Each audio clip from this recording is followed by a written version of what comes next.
Ja, ich habe gesehen, du bist barfuß unterwegs. Sollen wir die Schuhe abziehen? Ja, voll, es wird noch viel bringen. Dann kannst du dir Energie auch vom Boden rausholen und die wieder aufladen und mit voller Energie wieder Cool. ziehen.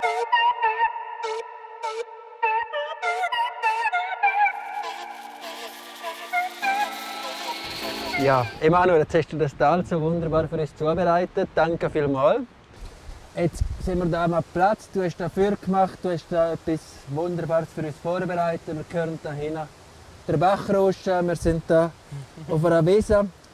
Was bedeuten dir die 4 Elemente und wie schaffst du mit diesen Elementen? Elemente bedeuten für mich also Feuer, mit dem koche ich gerne. Wasser, das Curry, also da jetzt in meinem Kraftort, nenne ich es mal so. Erde, wenn ich jetzt barfuß im Garten rumlaufe, dann erdet mich das.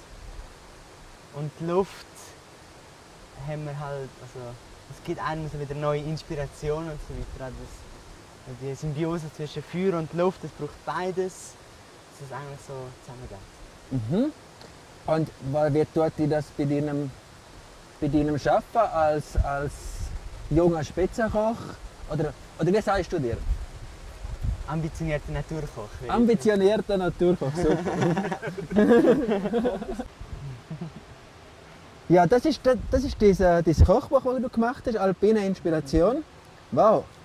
Erzähl mal etwas darüber. Wie ist das zustande gekommen? Also, es ist zustande gekommen. Wenn wir hersitzen? Wenn wir auf einem Auf ein Holz. Holzding sitzen? Dann möchte ich fast den einen überholen. Das finde ich auch ein ganz interessantes Gericht, um die Leute ein bisschen inspirieren. Es ist ganz einfach, man kann Kümmel wild sammeln auf der Wiese. Dann macht man eine Randensuppe und nimmt noch Äpfel als Fruchtaroma und das Säuerliche ein bisschen dabei. Wow, geil. Das sind eigentlich 3 Aromen, die man gut kombinieren kann. Und alle total andere, oder? Kümmel, Rande, plus dann der Äpfel und Zürich. Cool. Und wie man es halt möchte. Also wenn jetzt jemand das anschaut, man kann auch irgendwas anderes machen. Randensalat mit Kümmel und Äpfeln. Oder so einfach so ein bisschen. Das ist ein Gericht, das man so gut den Leuten als Inspiration geben kann.